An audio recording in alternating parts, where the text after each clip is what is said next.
Welcome to JobTalk Vermont. I'm your host, Paul Ferraro, Vermont's one-stop operator. It's great to have you with us today. This show is your direct line to Vermont's workforce resources.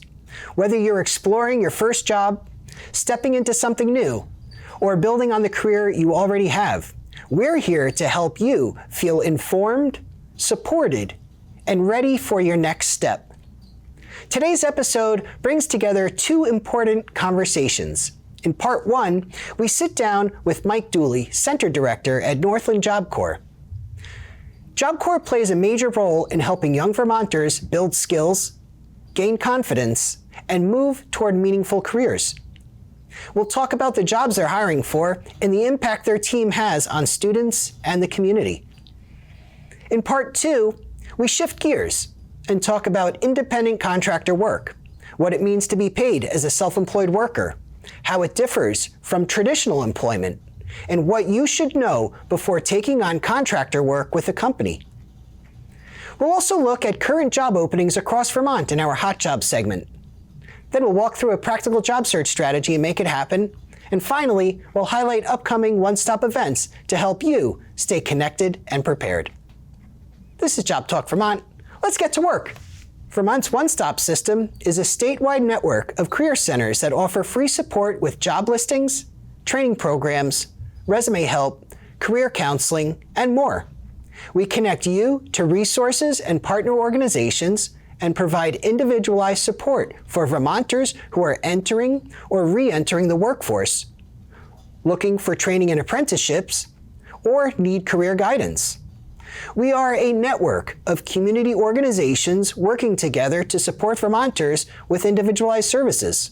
Our partners include state agencies, community action organizations, and local and national organizations. It's time to meet the employer. Joining us today is Mike Dooley, Center Director at Northlands Job Corps.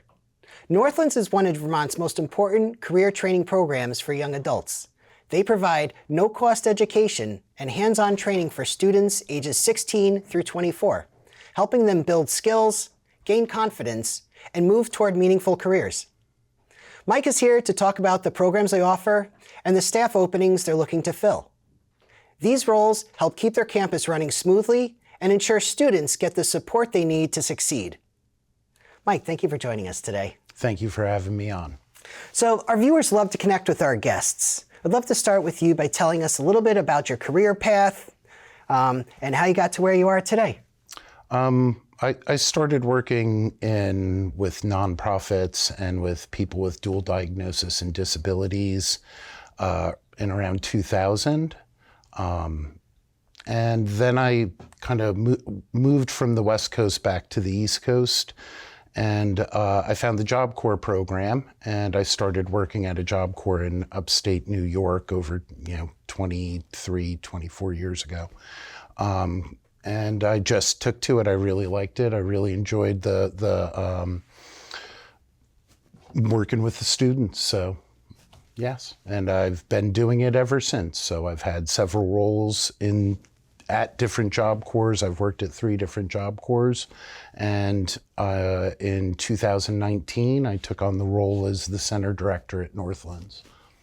So you have a really holistic idea of understanding of how the campus runs and what it takes to be successful at running a Job Corps campus. So, I worked in almost every department, so yes. Yeah, and I'm sure there's a lot of hats to fill as a Center Director still. Yes, absolutely. Absolutely. Well, we're looking to help you out with running the campus by highlighting some of those jobs today. But first, let's learn more about what Job Corps is all about. Would you please tell us a little bit about the mission, the history, and what Job Corps is all about? Job Corps started in 1964. George Foreman actually went to it. If you saw the George Foreman movie, there's a whole bit where he's in Job Corps in that. It's been around since 1964, and it's for training disadvantaged youth between the ages of 16 and 24. It includes, housing if you need it. You can be a non-residential student, but food, clothing, housing, and training are all free if you're eligible for it. We at Northlands, we have training in welding, advanced welding, urban forestry. Interesting thing, we just sent our first class with the urban forestry. They just learned firefighting, wildland firefighting from the Green Mountain and Finger Lakes Forest Service, and we just sent our first class through that from the urban forestry. We have a certified medical assistant, building construction trade, which is run by HBI, the Home Builders Institute, which is a national contractor with Job Corps. We also have office administration, culinary arts, and we have an auto trade, but we do not have an instructor, unfortunately. So that's one of the positions we're looking to fill. We also have something called ACT, which is students after they complete a trade, any trade there, can go and stay in Job Corps, live on campus, and go to CCV. You have up to 3 years in Job Corps, 2 for a basic trade and 1 for advanced training. As I said, we have welding and advanced welding. We have the premier advanced welding program in the country for Job Corps. And as one person said that came to visit, the best one in the state of Vermont as well.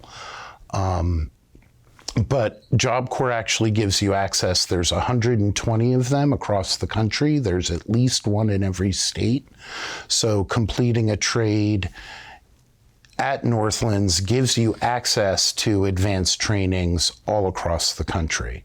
A good example, you can complete either, say, building construction trade or urban forestry. You could go on to learn overhead line at a different center, Oneonta Job Corps in New York. Or some of the students that took firefighting are now looking to go to advanced firefighter training at other centers across the country. So it's pretty excellent. Wow, that's amazing. And all of these programs are at no cost to the students, is that correct? Absolutely no cost. You just have to meet eligibility requirements, which again, I think most people do. I think it's easier to just go ahead to the website or go to My Job Corps, which is an app where you can start up a application, and one of our outreach admissions staff would then reach back out to you, or you can just call the center and we'll help you get started and go through eligibility and everything like that. Excellent. And so tell us something that's unique about the organization. Well, I think the most unique thing as far as the schools go is that Job Corps is open enrollment. So it's at your own pace. It's not like everybody starts in September and it goes through some sort of semester system. It is at your own pace. So that makes it unique in the classrooms and on the campus because there's new people coming in every week and there's people graduating almost every week. So, in a classroom, you may have students, sometimes some of the students might be helping you learn your trade because they've already mastered the early parts, but the instructors will have, there's a 1-to-12 ratio in the hard trades.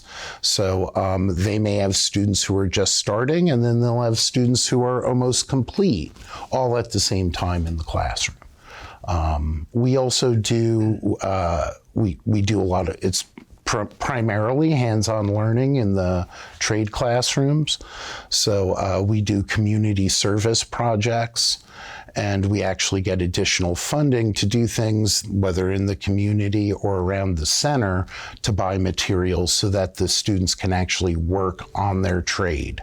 An example, urban forestry, we're planting trees, or in welding, we might be building benches or something out of that. So I think that's a unique part to it. We do also have an academic side. So if you need a high school diploma or a GED, you can still get that on center. And everyone who comes in takes something that's called the Test for Adult Basic Education to see where you're at and what your level of math and reading is. And then we provide classes so that you can up those levels and be more proficient. because that's obviously something that's needed in the workforce. Wow, that's amazing. So you have open enrollment throughout the year. Correct. You've got people working at all different stages of their academic career, their training. They can obtain a high school diploma or GED while they're there. Correct. And they also walk away with credentials in whatever trade. Industry recognized credentials is a primary part of what we do. That's excellent. And I can speak to the experience that some of like the culinary students have had in supporting the meetings that we've held and serving and cooking for us. And I see how you get the students to be connected to the community. And I think that's very unique. Another big part, I think, is we have something called work-based learning. So while you're in trade, you might get a paid or short-term unpaid, but usually longer-term paid job doing what you're being trained to do, working in the community with, various employers, and you're then reinforcing those skills, and you're able to save money while you're there, and you can earn and learn at the same time. And then you leave with a savings, don't you? That's our goal for every student is independence. That when they leave, they're truly independent. We just recently had a graduate. She left. She's starting a job, has a job, really good job, $26 an hour. But she saved almost $19,000 while she was there. She bought a car outright and still has over 10 grand in the bank. So that helps her get an apartment, helps with whatever it might be. Yeah, so that's a number one goal of ours. Really helping to not just get people educated and trained, but stood up and able to succeed when they move out. Absolutely. It can be truly life-changing. As with anything, you're going to get out of it what you put into it. And your level of maturity and things like that are going to matter. So we really push students to save at least 75% of anything they earn. Young people, they'll want to buy Chinese food or pizza every night, but we already have a cafeteria that's providing that. And having that money when you leave is truly life-changing. And the ability to start, where you're not worried about being paycheck to paycheck and you have some savings and a little bit of a cushion is a huge thing for young people today. Yeah, I bet. And so you've got a number of staff openings that Correct. You're looking to fill to keep this campus running. Let's get into some of those and see if we can get help improve your staffing. So let's do the first one we're going to look at campus monitors. Tell us a little bit about what a campus monitor does and what it takes to be successful in that role. So they work in the Safety, Security, and Transportation Department. And that's something whereby you're just ensuring the safety of the center and the safety of the students. There's everything from safety inspections in the dormitories or in the areas, going through, around the center and monitoring. We have several buildings. It's a 66-acre campus, so you have to do regular sweeps around the campus to check it. But it's also picking up students that go to appointments or that are coming back from a weekend pass at local bus stations or train stations or the airport if they're coming in from that far. And then helping check them in. Everybody goes through. It's a federal facility, so we have a check-in process. We have things that are not allowed, even though it is 16 to 24, and marijuana might be legal in Vermont, but it's not in the Job Corps program. So there's, searching students to make sure when they come back that they aren't bringing any goods that they shouldn't have, like drugs, alcohol, weapons, things of that nature. And then really just kind of providing support around the center. Oh, that's good to hear. That's very helpful to know. The campus monitor position is a good starting entry-level position for someone. And 24 hours a day, 7 days a week, we are open. So there are pretty much shifts that will work with almost anybody's that's good to know. schedule. That's good to know. All right, let's look at our second job here. The Independent Living Advisors, called ILAs, and we have two different types, right? We have the ILA and then we have the lead. This is in your residential department. The ILAs are paying $21.04 to $23 per hour. The lead wage is paying $56K a year. Talk about the difference in the two positions. So the independent, the ILS position, you're the supervisor. You're pretty much in charge of the center and you're in charge of the shift. As with anywhere, like a college campus, people are in classes all day, you have a lot more staff on. And then in the evening, most people go home, but the students are still there. And we have a higher level of interaction with our students than you probably do on a college campus. At least it's a lot different than when I went to college. I think, so our students in that time, from 3:30 after classes until 8 a.m. the next day when they go to class, we're required to have accountability for them all that time.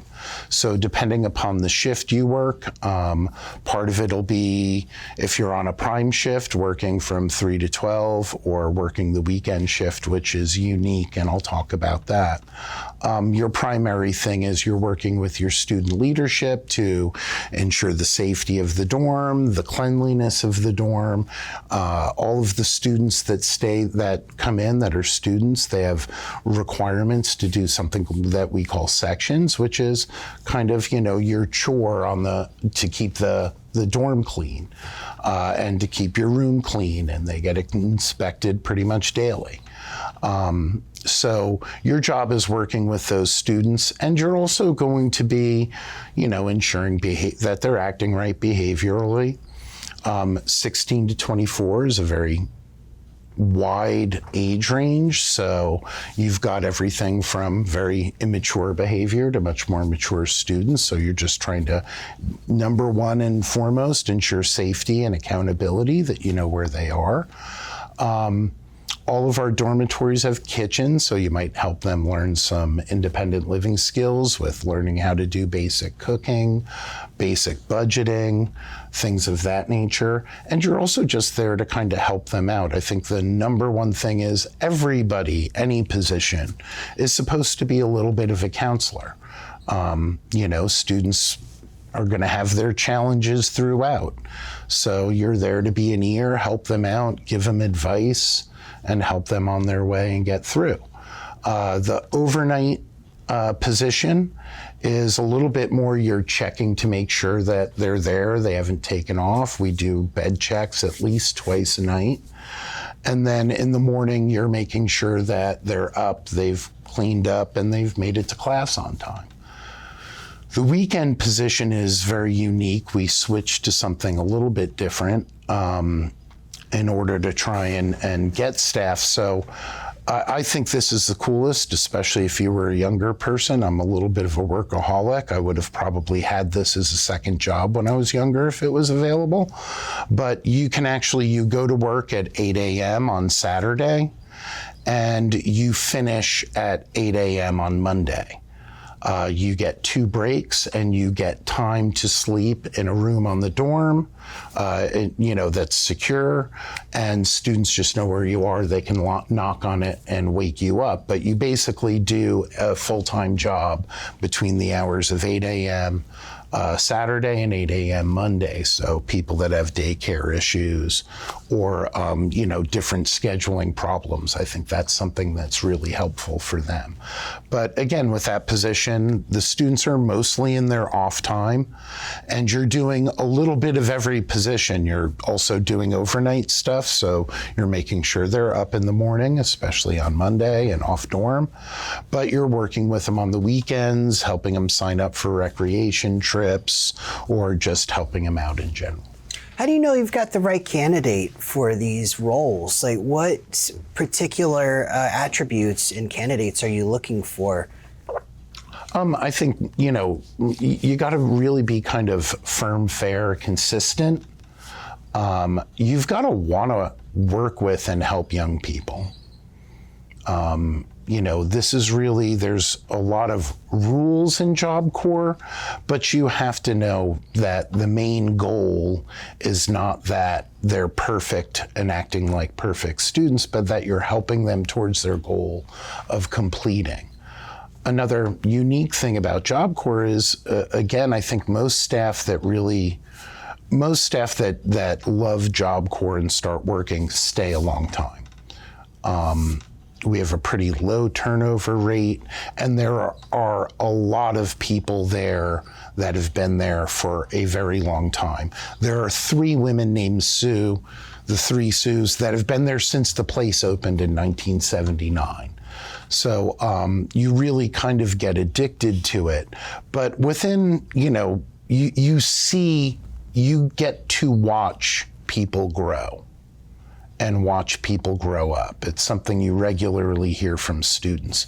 Do you remember kind of what an idiot I was or knucklehead I was when I first showed up? And look at me now. Yeah.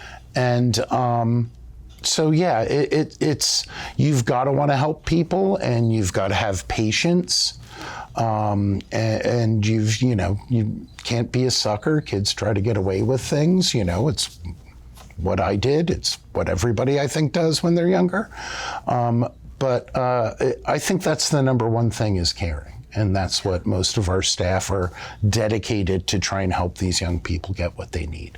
Yeah, and so for the first 2 jobs we've looked at, campus monitors and ILAs, those 2 offer entry-level positions for people. Absolutely. When a candidate comes to you, are you looking for someone who says, I want to make a career out of this, or I know what my career path is starting from here? Well, actually, yes. I am definitely looking for the next generation of Job Corps staff. Like I said, I've had 6 or 7 different positions since I've been in Job Corps, and that's pretty normal that a lot of people move around and do different positions as they go through. So, some people, we're also just looking for fill-ins. It's a great second job for people if you're looking, at one of those positions, because there's open shifts for whatever when somebody calls out. So there's an opportunity as kind of a second job. But if you're really looking for a career, there's a lot of chance for advancement. And more than that, there's 120 Job Corps across the country. If you've worked at one Job Corps and you show up on the doorstep of another Job Corps, they're going to hire you because you've got Job Corps experience. Yeah, and that's very unique. That's, so that's something that's unique. And in my time, there are a lot of Job Corps gypsies out there that I've met that that's what they do, is work at different Job Corps around the country. They've throughout their life worked at different ones. Well, that's a unique career path. Yeah. That's for sure. That's good to hear. Let's check out our next job here, the Career Preparation Period Instructors. This is in your counseling department and pays $43K a year. Tell us a little bit about this one. So this does not require a college education or anything. We had that as a requirement. We dropped it. This is a very cool position. You deal with all the students as they come in. As I said, we have new students almost every week.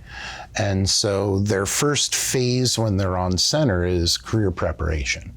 And so for about a month, they go through some basic things to get acclimated to Job Corps. They do something called job shadowing. So they go through trade shadows. They try 3 different trades on center. They do some of their TABE testing, the test of adult basic education.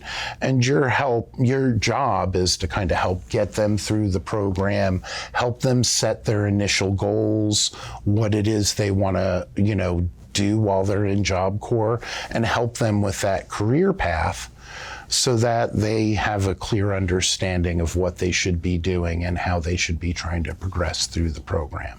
But mostly it's that first 30 days trying to get them acclimated to center and the changes and getting used to our rules and stuff. Okay, excellent. That's very helpful to know. And let's look at our next job here. The TEAP specialist. TEEP. So, Yeah, yep. It's in your wellness department. Pays $28.85 an hour, and this one I see is a little unique because it's the first job we're looking at that has certification requirements. Yeah, so let's talk about this. So this is a drug counselor position. Every student that comes into Job Corps gets drug tested, an initial drug test, and if they don't pass that drug test, they go into something called Trainee Employee Assistance Program, which the drug counselor, the TEEP person, is in charge of. And they spend, it's usually 37 to 39 days working with those students to help them, get clean. We've never really had much more than either alcohol or marijuana dependence type things. Help them get a new lifestyle going, and then the students retest and take a second test on day 37 or 39. And if they show that they haven't been using, their levels go down, then they stay in the Job Corps program and they're able to keep going and keep training. If they don't, then they're separated from the program. So the TEEP person's job is to really help them and any other students that might be having issues with addiction. If anybody, starts feeling like there's issues, we're dealing with, Job Corps was created in 1964 as part of the War on Poverty. And when you're dealing with students that have lived in poverty, there's often generational addiction issues that they're working with. So that's that person's job, is to help all of the students, really. You really support these students with life skills and establishing a solid foundation for them, and then providing them with the education and training and also the financial wherewithal to manage their money intelligently, so that when they're finished with their program, they have this foundation, they have the education, they have the training, they have a little nest egg, little savings to move on. Always our hope. These amazing life skills you've taught them. We try to have wraparound services in every way, shape, or form that we can. It's young people today, I think, have different struggles than the ones that you or I had. And so, helping them grow and helping them have the skills to be independent when they're done is kind of part of our main mission, Yeah, that's an important mission. Yes. There's a lot of opportunity. I think the thing that people don't understand is that I think this generation also has more opportunity than many of ours did, especially in the hard trades and in things of that. Just basic math is showing that, we're going to need a lot more nurses, we're going to need a lot more welders, we need shipbuilders, we need this. And Job Corps nationally has partnerships with NAVSEA and with the Maritime Industrial Base. We've sent, I think just recently, 3 and 1 more starting, welders that are going to be working at General Dynamics Electric Sub in Connecticut. So that's a big push right now. So, but even locally, we're helping out a lot of local businesses with our students through work-based learning. And if they save enough, they're hopefully able to then have the money to get an apartment and a car so that they can even stay in that job. We have a student right now who's basically, I think he's secured apartment, starts September 1st, but he's going to stay at his work-based learning position when he graduates. That's excellent. What a great story. Next job here is the automotive instructor. This is so it's going to fill a few large void for you. Yes. From what I know, it pays $63K a year. Let's talk about this one. We want somebody that's ASE certified. You don't necessarily have to be certified as a teacher or as a vocational teacher. That is preferred but not necessary. So somebody that has a passion for the trade that they've done their whole life, but maybe is a little bit tired of turning wrenches now, this is a great segue to kind of move on to.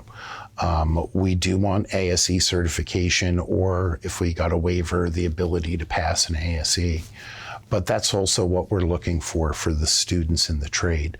The trade has been open since for quite a while.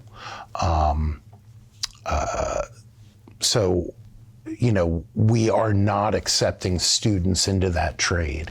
And actually, with the shutdown recently of one of the auto training programs in Vermont, that is something, I think they had a similar issue, which was filling the position. So somebody that has a lot of automotive experience, but might be kind of sick of trying to, again, turn wrenches all day, this is a great option for them. Or just if you have a passion to kind of pass on your knowledge. I think those are, for the trade instructors, those are the best, is the people that they've spent some time doing it in the real world, in the positions, and they have a passion for really getting that knowledge and passing it on to the next generation. Yeah, so are your instructors responsible for curriculum development, or are they following? We have curriculum, but we also give them a lot of, leeway. They've got a very difficult job, as I said, with open enrollment especially. So it's not like you're starting with the same 12 kids on day one and saying open up to page one. So ascertaining what level students are at, and also what they're capable of moving forward. You may have a student that you're like, hey, this guy is going to change tires and be a Jiffy Lube, and that's the most I can do with him. But this one is going to go on to the Toyota 10 program, which is an advanced training in Utah, and make a ridiculous amount of money working for Toyota dealerships after this. Again, a lot of career pathway options for these students. Loads. And it sounds like you have a really good connections out there with other organizations to help these students move on to the next step and ensure that they have, whether you call it job placement or work-based learning or all of those things together, I think is really helpful for these students. So, job placement, that's Job Corps' goal in the end. We get graded on everything. We get graded basically on how many students got a GED that needed one, how many completed a trade, how many got an industry recognized certification. But the number one things they look at are, do we get them a job as a welder or as a building construction tech or whatever it might be that we trained them in? Did we get a job training match? How much money are they making? And then we follow them for a year afterwards and look at how much money are they making, and did they make over a certain wage? Are they still working 6 months later? Are they still working a year later? And how much money are they making then? And out of 120 Job Corps, we were ranked 5th out of the entire nation for the program year. We were second almost all year. Well, congrats. That's an amazing accomplishment. So, and are you offering support to your students after they leave? Absolutely. We have a career transition.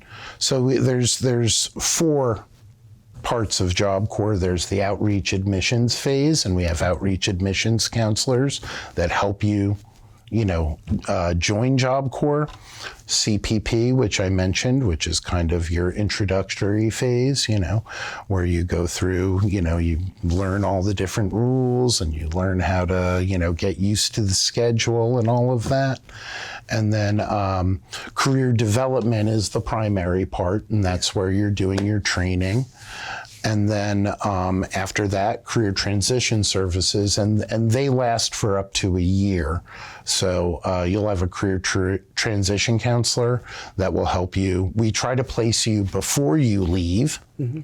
whether it's for further education in college or something, or another training program, the military. We have excellent relationships with military recruiters, or in an actual trade. Yeah.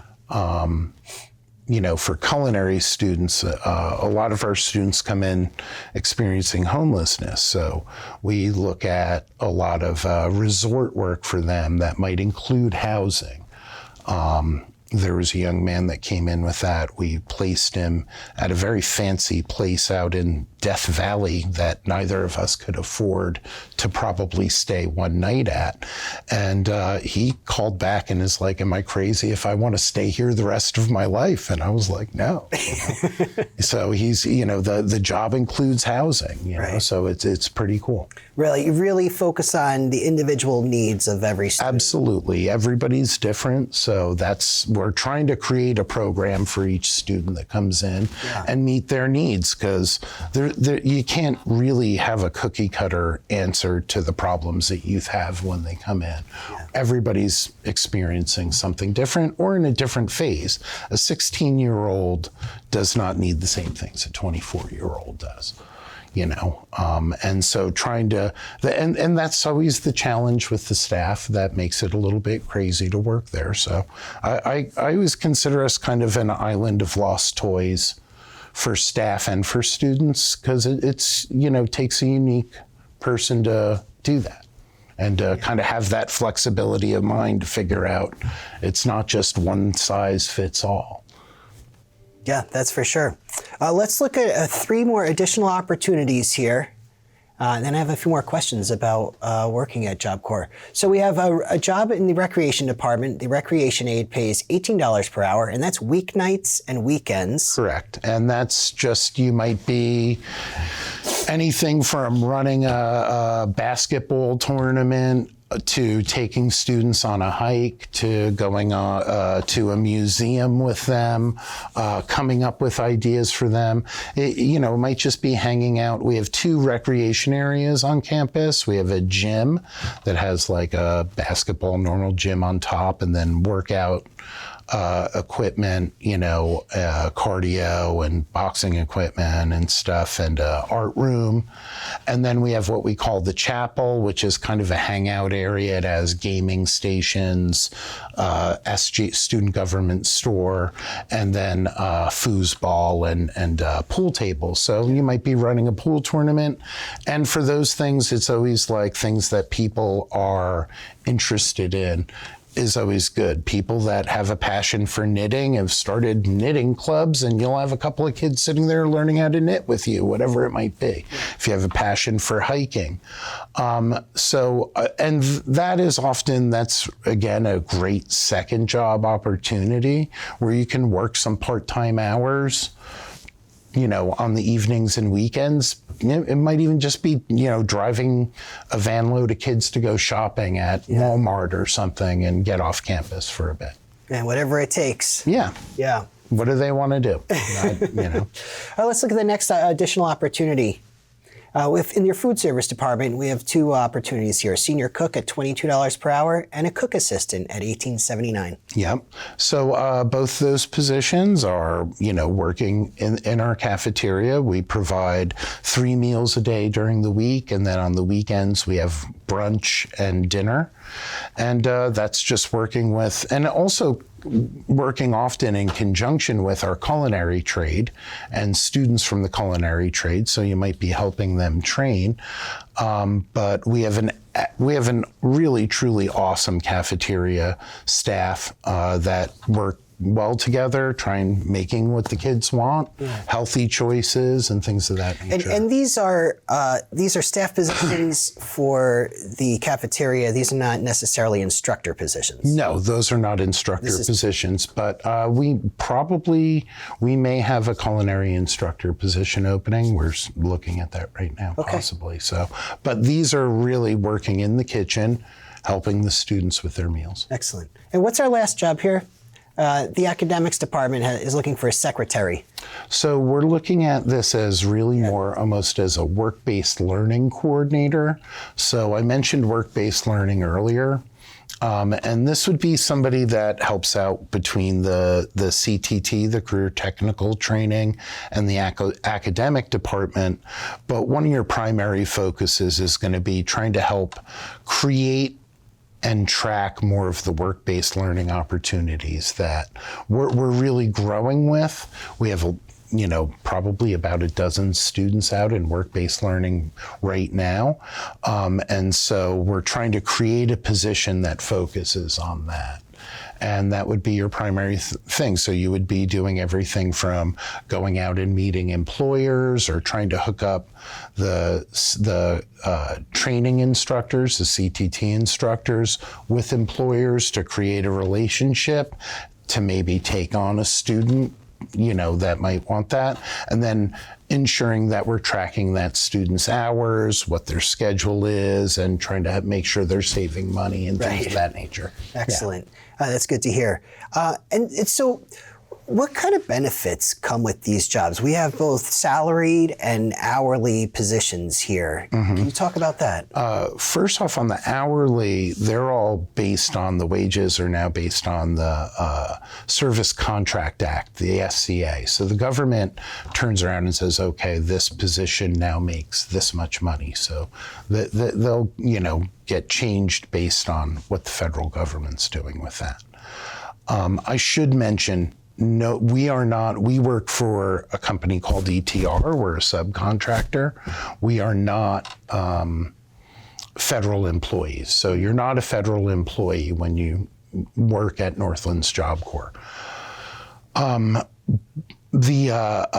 of the positions, though, some of the SCA, the reason I brought that up is that healthcare is actually included. Like, you don't have to pay anything in some of those SCA positions. But there's healthcare offered with all of those positions, different tiers and different things. So, what comes out of your paycheck will be different based on what you want. 401k, vacation, sick time, and all of, And that's for both hourly and salaried? Correct. Those are great benefits. So hourly and salary. And what does onboarding look like for an employee and the support they need to, is there training, and what does it take to get someone on board? Absolutely not. We just throw you to the wolves.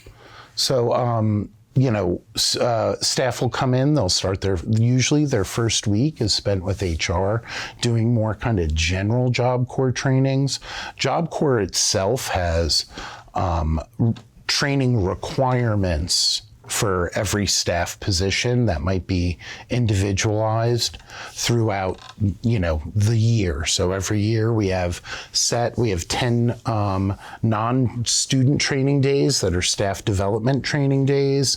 We have online training things called LMS that Job Corps puts out. There's a lot of resources that way where you can access trainings on your own.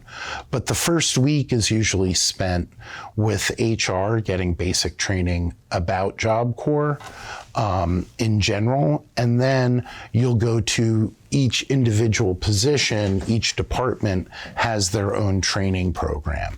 So you'll then have somebody that you're mentored with. If you go to residential, they'll have somebody with you working that dorm until you're comfortable. And that, again, that's kind of individualized based on what we feel they need.